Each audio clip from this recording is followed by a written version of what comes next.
Salam sejahtera Malaysia, denyut nadi suara rakyat bergema di channel ini.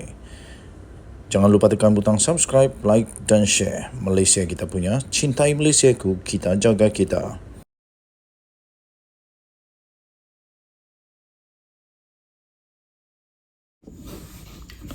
Salam sejahtera Malaysia, selamat pagi tuan-tuan dan puan-puan, selamat hari Ahad. Hari ini hari Ahad bersama dengan keluarga, pastinya pergi rancang ramai-ramai menikmati hari Ahad yang indah. Okey, bagi orang-orang yang Kristian boleh pergi sembahyang, jangan tidak pergi sembahyang, bagus pergi sembahyang.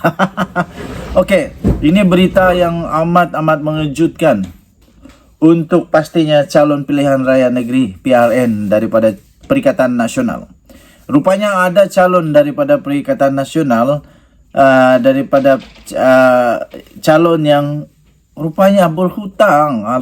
Gagal lunas tunggakan dividen RM200,000 pula tu.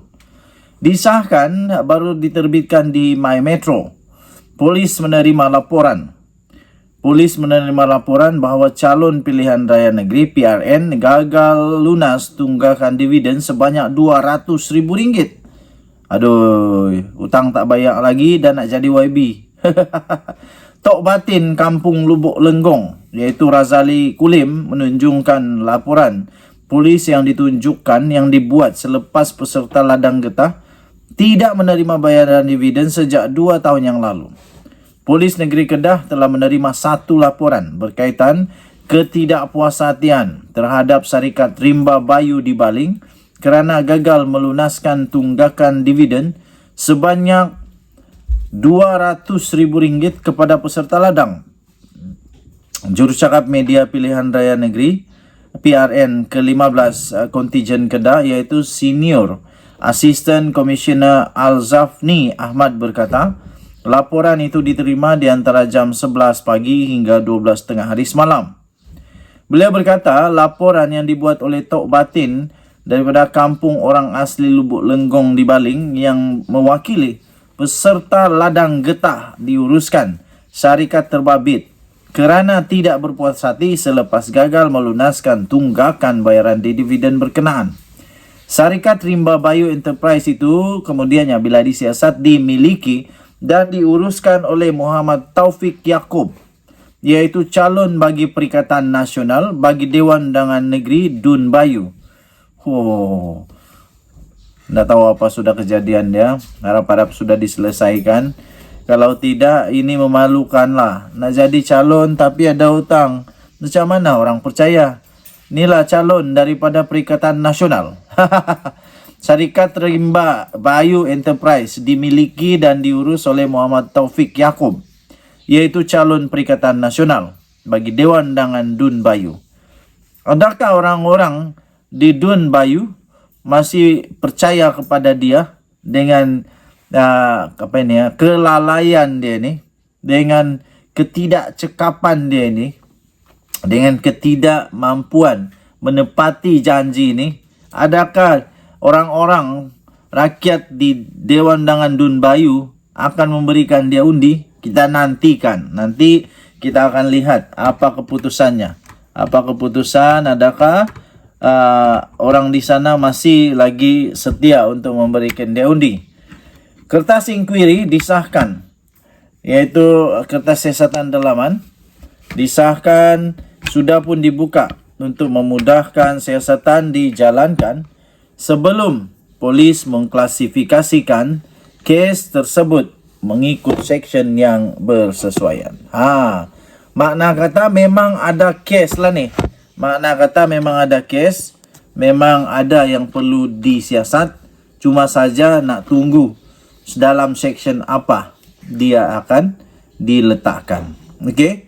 Jadi, kalaulah dia betul-betul ada kes dan diambil tindakan, macam mana dia punya status dun nanti kalaulah dia kalah, masuk penjara kah ataupun kena denda kah?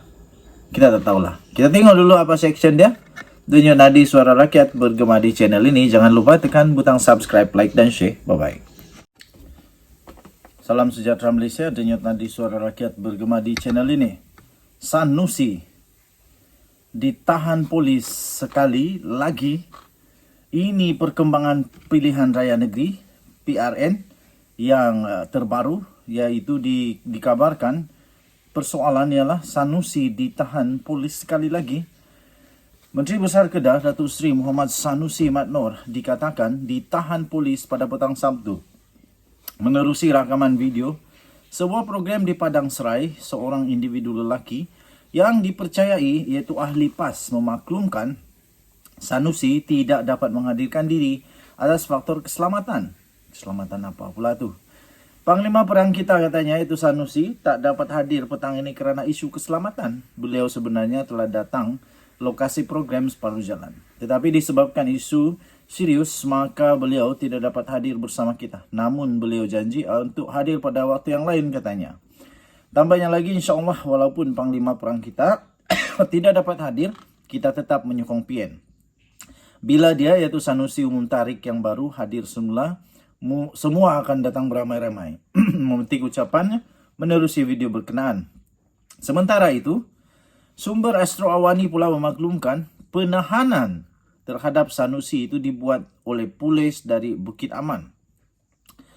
Astro Awani bagaimanapun sedang menantikan perkembangan selanjutnya bagi mengesahkan tangkapan berkenaan. Menteri Besar Kedah itu juga baru-baru ini dilihat telah menerima pelbagai bentuk serangan ketika kempen pilihan raya negeri PRN.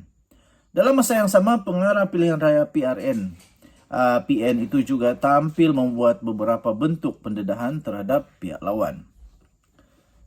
Tuan-tuan dan puan-puan, sebelum ini Astro Awani melaporkan polis menahan Sanusi untuk menghadapi pertuduhan di mahkamah mengikut Akta Hasutan.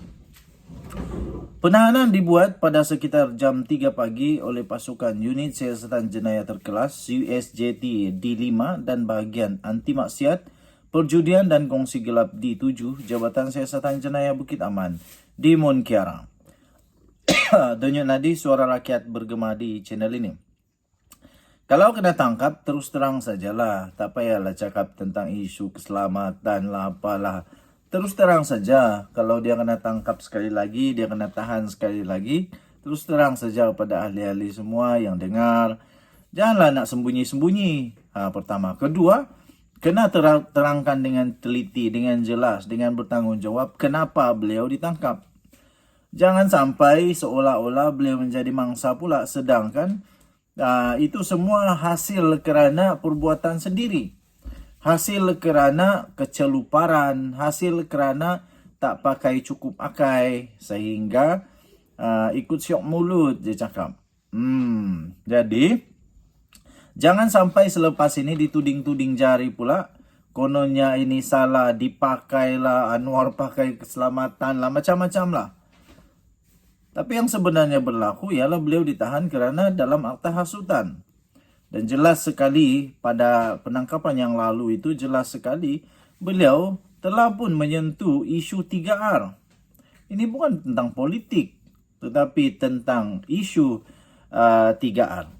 Ia tak ada kena mengena dengan politik. Jadi kita tengoklah kali ini adakah Sanusi, apalagi masalah yang Sanusi timbulkan ini, apalagi yang dia buat ini. Aduh. Kita harap-harap beliau dapat terus berkempen. Janganlah anda tangkap sampai lama-lama. Okey, kita jumpa lagi. Bye-bye. Salam sejahtera Malaysia. Selamat pagi tuan-tuan dan puan yang dihormati sekalian. Bayan lepas, terlepas. Ini semua salah Mahyadin yang tidak benar-benar mengutamakan PAS. Meskipun PAS melalui Setiausaha Agungnya Taqiyuddin Hasan sudah pun meminta maaf dan menyatakan parti itu tidak merestui tindakan menghalau Presiden Gerakan iaitu Dominic Lau dalam satu program kempen PN di Tasik Gelugur 2 hari lalu. Perbuatan mereka itu secara umumnya adalah suatu yang boleh difahami dan munasabah di sifatnya. Segala-galanya berpunca kerana ada ahli-ahli PAS tidak puas hati apabila Lau diletakkan bertanding di Dun Bayan Lepas, satu kawasan majoriti Melayu di Pulau Pinang pada PRN ini. Lau sendiri dikatakan memang mengidam kawasan tersebut kerana merasakan ia kawasan selamat dan mudah menang baginya. Gerakan adalah suatu parti pelbagai kaum yang didominasi oleh kaum Cina yang kedudukannya mirip seperti DAP. Maka kenapa gerakan sibuk nak bertanding di kawasan Melayu? Bukankah peranannya ialah untuk berlawan dengan DAP dan bertanding di kawasan Cina? Dengan komposisi pengundi Melayu di Bayan Lepas adalah kira-kira 65%, malah sejak kawasan berkenaan wujud pada tahun 1959 lagi, majoriti adunya adalah Melayu, kecuali pada PRU 7, 8 dan 9, ianya diwakili oleh wakil rakyat kaum Cina daripada gerakan, dan pada PRU 10 diwakili MCA. Memang logiknya kawasan itu wajar ditandingi wakil Melayu pada PRN kali ini. Dalam hal ini disebabkan PAS agak berpengaruh dan buat kerja di situ, maka PAS lah yang sepatutnya bertanding. Tambahan lagi, sejak PRU 11, 12, 13 dan 14, wakil rakyat yang terpilih adalah Melayu belaka.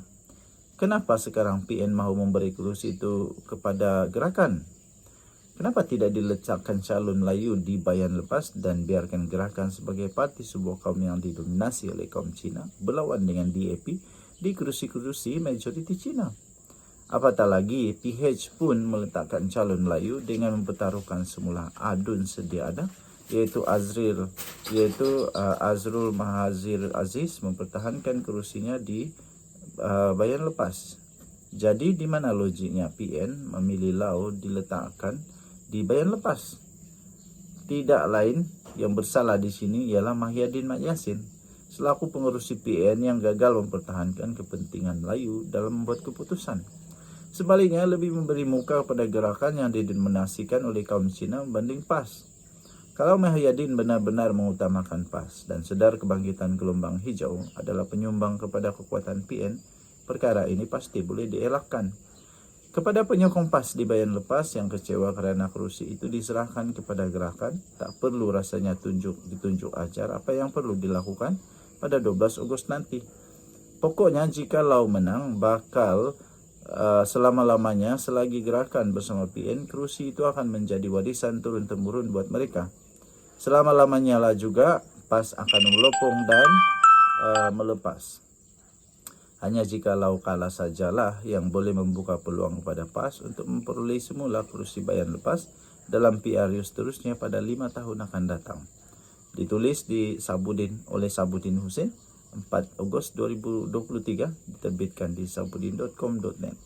Dan nadi suara rakyat bergema di channel ini. Jangan lupa tekan butang subscribe, like dan share. Bye-bye.